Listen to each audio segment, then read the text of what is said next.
everyone, I am Niharika John Mehra, your trainer for the series Learning English Grammar by Renan Martin through Hindi. Renan Martin के द्वारा लिखी English grammar book हम हिंदी में study कर रहे हैं और हमारा करंट कोर्स है वर्ब्स इन डिटेल्स जो कि कम्प्लीटली वर्ब्स के ऊपर डेडिकेटेड है। आप सभी लेसन्स और कोर्सेज के लिए मुझे इस लिंक पे फॉलो कर सकते हैं। Today our topic is verbs of incomplete प्रेडिकेशन।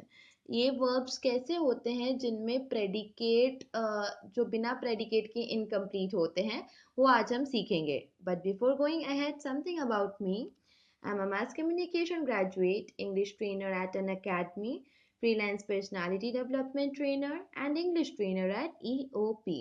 Also kindly rate, review and recommend this lesson as well as this course. Starting with point number 1. The intransitive verb requires a word after it to make the sense complete. Such a verb is called a verb of incomplete predication. हमेशा हमारा intransitive verb जब भी sentence में आएगा उसे एक शब्द चाहिए होता है जो कि उसके बाद आता है, वर्ब के बाद में लगेगा और उस वर्ब को पूर्ण करेगा, उसको कंप्लीट करेगा, एक कंप्लीट मीनिंग, कंप्लीट अर्थ प्रदान करेगा। तो इस केस में जो हमारा इंट्रांजिटिव वर्ब है उसे हम बोलते हैं वर्ब ऑफ इनकम्प्लीट प्रेडिकेशन। क्यों? क्योंकि वो वर्ब जो है बिना प्रेडिकेट के, बिना ऐसे वर्ड के जो उसके पीछे आए, वो इनकम्प्लीट होता है verb. For example, the girl looks, अगर सिर्फ इतना बोले कि लड़की देखती है, लड़की कैसे देखती है, क्या देखती है, we need to tell it. लड़की देखती है एक अधूरा सेंटेंस है, तो हम उसके बाद में अगर ऐसे लिख देते हैं कि द गर्ल लुक्स एंग्रीली, यानी लड़की गुस्से से देखती है। द गर्ल लुक्स हैप्पीली, लड़की खुशी से देखती है। The girl looks for her sister, लड़की अपनी बहन के लिए देख रही है, मतलब यहाँ पे ढूंढ रही है, उस सेंस में लुक्स का हम उपयोग करेंगे। अगेन, मीरा गेट्स, अगर हम इतना बोलें कि मीरा को मिलता है, क्या मिलता है, कैसे मिलता है, नथिंग इज रिटन, तो गेट्स जो है यहाँ पे बन जाता है इंट्रांजिटिव वर्ब जो कि कहलाएगा वर्ब ऑफ इनकम्प्लीट प्रेडिकेशन, क्योंकि सिर्फ मीरा गेट्स लिख देने से हमारे सेंटेंस को फुल मीनिंग, पूर्ण अर्थ प्रदान नहीं हो रहा है। उसके बाद में हमें लिखना पड़ेगा, जो हमने यहाँ पे द टॉय लिया है एग्जाम्पल के लिए कि Meera gets the toy, gets what, the toy. That's why यहाँ पे गेट्स हमारा एक ऐसा वर्ब है जो बिना प्रेडिकेट के अधूरा है। Let's see some sentences, and this is the sentence the baby seems happy, जिसे हम एनालाइज करेंगे और देखेंगे कि किस प्रकार से कौन सा पार्ट क्या हमें मिलता है। अगर हम द बेबी सीम्स हैप्पी मतलब बच्चा खुश लगता है, इसमें सिर्फ द बेबी सीम्स को देखें, it does not make any sense. The baby seems, बच्चा लगता है, क्या लगता है, कैसे लगता है, वो जरूरी है बताना। सिर्फ अगर सीम्स तक ही हमने लिखा तो गलत हो जाएगा, कंप्लीट मीनिंग नहीं होगा सेंटेंस का। सो here the intransitive verb seems requires a word happy to make the sense complete. यहाँ पे जो seems है intransitive verb, उसके बाद में happy लगाया हुआ है ताकि इस पूरे सेंटेंस का प्लस इस वर्ब का मतलब, इसका अर्थ पूरा हो सके। Now the word happy which is required to make the sense complete is called the complement of the verb और the completion of the predicate। यहाँ पे जो seems है intransitive verb है वो हमारा बन गया verb of incomplete predication, और इसके बाद लगने वाला word मतलब हमारे transitive verb के या verb of incomplete predication के बाद में जो word लगता है, जो हमारा object होता है, जो predicate लगा रहे हैं, हम उसे बोलते हैं complement of the verb या फिर completion of the predicate. Now let's see point number 2. Verbs of incomplete predication usually express the idea of being, becoming, seeming and appearing. हमको 4 चीज़ें देखने के लिए मिलती हैं जब भी हमारा verb of incomplete predication use होता है। क्या 4 चीज़ें एक्सप्रेस करने के लिए हम उसे यूज़ करते हैं? पहला, किसी के अस्तित्व को बताने के लिए, देन कुछ अगर बन रहा है, किसी चीज़ का बनने को दिखाने के लिए, देन कुछ चीज़ किसी प्रकार से प्रतीत हो रही है वो एक्सप्रेशन के लिए, और दिखाई दे रहा है कुछ, उस एक्सप्रेशन के लिए हम वर्ब्स ऑफ इनकम्प्लीट प्रेडिकेशन को यूज करते हैं सेंटेंसेस में. Now, the complement usually consists of a noun called a predicative noun, or an adjective called predicative adjective. जो हमारा वर्ब ऑफ इनकम्प्लीट प्रेडिकेशन है उसके बाद हमें दो चीज़ें मिल सकती हैं. अगर उसके बाद में मिलने वाला वर्ड जो है वो एक नाउन है, प्रेडिकेट एक नाउन है, तो हम उसे प्रेडिकेटिव नाउन बोलेंगे. और अगर वो एडजेक्टिव है तो हम उसे प्रेडिकेटिव एडजेक्टिव बोलेंगे. एग्जाम्पल से हम समझते हैं. Tabby is a cat. Tabby यहाँ पे नाम है कि टैबी एक बिल्ली है. ये टैबी के अस्तित्व को बता रही, वो क्या है, एक बिल्ली है. इज जो है यहाँ पे हमारा वर्ब ऑफ इनकम्प्लीट प्रेडिकेशन है. टैबी इज इतना नहीं बोल सकते. और उसके बाद में हमने बोला है अ कैट. कैट एक नाउन है, तो कैट हो जाता है predicative noun. Another example. The earth is round. जो पृथ्वी है, पृथ्वी गोल है. अगर यहाँ पे द अर्थ इज बोला जाए तो कोई सेंस नहीं बनता इस सेंटेंस का. यहाँ पे इज हमारा वर्ब ऑफ इनकम्प्लीट प्रेडिकेशन है. इसके बाद हमें एक प्रेडिकेट की ज़रूरत है, जो कि हमने लिखा है यहाँ पे राउंड.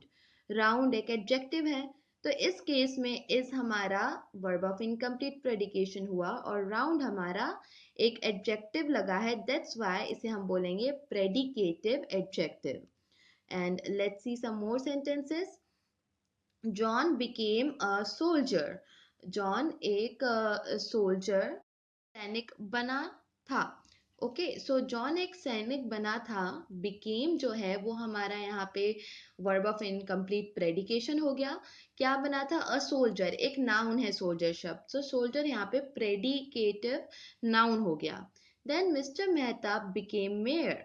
यहाँ पे बिकमिंग का एग्जाम्पल है, आप देख सकते हैं कि मिस्टर मेहता वो मेयर बने थे. यहाँ पे दोनों जगह किसी के कुछ बनने की बात बोली जा रही है, तो बिकेम शब्द हो जाता है यहाँ पे वर्ब ऑफ इनकम्प्लीट प्रेडिकेशन. और मेयर जो है वो एक नाउन है. That's why mayor becomes predicative noun. Then the man seems tired. वो व्यक्ति थका हुआ सा लगता है. सीमिंग लगता है, इस प्रकार से हमें प्रतीत होता है, उसके लिए सीम्स वर्ड का उपयोग होता है. और हम केवल सीम्स तक लिख के सेंटेंस को नहीं छोड़ सकते. सीम्स हो गया हमारा वर्ब ऑफ इनकम्प्लीट प्रेडिकेशन. इसके बाद में लिखा जाने वाला वर्ड है टायर्ड. टायर्ड एक एडजेक्टिव है जो कि एक स्थिति को बता रहा है उस मैन की. दैट्स वाई टायर्ड यहाँ पे प्रेडिकेट तो है, लेकिन प्रेडिकेटिव एडजेक्टिव के फॉर्म में यूज हुआ है. Then you look happy. यहाँ पे कुछ हमें पता चल रहा है, we are getting to know किसी की स्थिति. तो यू लुक हैप्पी, तुम खुश दिखाई दे रहे हो. यू लुक अगर अकेला बोलेंगे तो नहीं हो पाएगा, we have to complete it. So you look हमारा, इसमें लुक जो शब्द है वो हो जाता है वर्ब ऑफ इनकम्प्लीट प्रेडिकेशन. और हैप्पी हो जाता है क्योंकि एक एडजेक्टिव है, it becomes predicative adjective. Then the sky grew dark. यहाँ पे इसका अर्थ ये हुआ कि जो आकाश है वो काला हो गया या घना हो गया. तो ग्रीव्स जो है यहाँ पे कुछ प्रतीत हो रहा है कि आकाश जो है वो घना हो गया, डार्क हो गया, अंधेरा हो गया. ग्रीव शब्द जो है वो वर्ब ऑफ इनकम्प्लीट प्रेडिकेशन हो गया. और डार्क है एक एडजेक्टिव शब्द है, डार्क. दैट्स व्हाई डार्क इस केस में प्रेडिकेटिव एडजेक्टिव हो गया. Then let's see the point number 3. Certain transitive verbs require, besides an object, a complement to complete their predication. Very important point that कई बार transitive verbs जो होते हैं वहाँ पे एक ऑब्जेक्ट के अलावा भी एक और चीज़ चाहिए होती है जो कि उनको सेंटेंस को या अर्थ को पूरा कर सके. Let's see how. The boys made Rama captain. लड़कों ने राम को कैप्टन बनाया. तो यहाँ पे the boys made Rama captain, यहाँ पे कैप्टन जो शब्द है रामा के लिए उपयोग में आ रहा है. द बॉयज मेड रामा ऐसा नहीं लिख सकते थे. लड़कों ने रामा को कैप्टन बनाया। तो बॉयज मेड रामा कैप्टन, जो उसे बनाया गया वो यहाँ पे लिखा है कैप्टन। किसे बनाया गया उसका नाम उसके जस्ट पहले लिखा है, and then we have are verb. इस प्रकार से भी incomplete predication, verb of incomplete predication काम करता है, जहाँ पे वर्ब के बाद हमें सिर्फ एक ऑब्जेक्ट लिखना नहीं है लेकिन एक और वर्ड लिखना पड़ता है ताकि कंप्लीट मीनिंग बताया जा सके। Then his parents named him Hari. Named हमारा वर्ब है यहाँ पे। किसे नाम किया? हिम। क्या नाम किया? हरी। तो यहाँ पे दो चीजें, दो ऑब्जेक्ट मिल रहे हैं और दोनों लाइक यहाँ पे हिम तक हम सेंटेंस को छोड़ नहीं सकते सिर्फ हिम लिखकर। हरी लिखेंगे तो ही कंप्लीट मतलब निकलेगा सेंटेंस का कि उसके पेरेंट्स ने, उसके माता पिता ने उसका नाम हरी रखा। इस प्रकार से एक ऑब्जेक्ट के अलावा भी एक कॉम्प्लीमेंट, पूरक शब्द चाहिए होता है कई बार, जो हमारे वर्ब ऑफ इनकम्प्लीट प्रेडिकेशन को कंप्लीट करता है। And let's see some more sentences. This made him a vain. यहाँ पे मेड जो है वो वर्ब है। हिम और वेन, वेन मतलब व्यर्थ होता है, तो हिम के साथ में व्यर्थ जोड़ा जा रहा है तो ही इस मेड शब्द का मीनिंग पूरा हो रहा है। दिस मेड हिम, इसने उसे बनाया, इसने उसे व्यर्थ बना दिया, मतलब बिना कोई काम धाम के उसे कर दिया। दे चोज हिम देयर लीडर। तो चोज जो है यहाँ पे हमारा वर्ब हो गया। किसे चुना? हिम। क्या चुना? As their leader. तो ये देयर लीडर लगाने के बाद ही हमारे चोज वर्ब का पूरा अर्थ कंप्लीट हो रहा है। Then Rama called his cousin a liar. Rama called his cousin बोलेंगे तो ऐसा लगेगा कि रामा ने अपने कजिन को बुलाया, लेकिन Rama called his cousin a lawyer, जो हम अपनी बात कहना चाह रहे हैं, हमें हिज कजिन के बाद अ लायर लिखना जरूरी है, जो कि ये सेंटेंस होगा कि रामा ने अपने कजिन को झूठा बुलाया। So we see another example.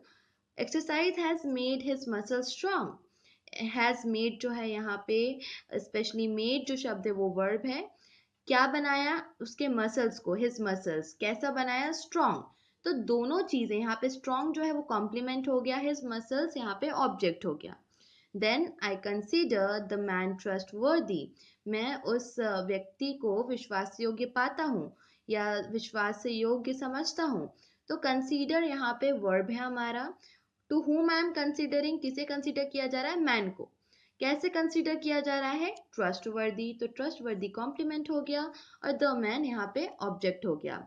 That was it for today's lesson. Thank you so much everyone. Get going and please don't forget to rate, review and recommend.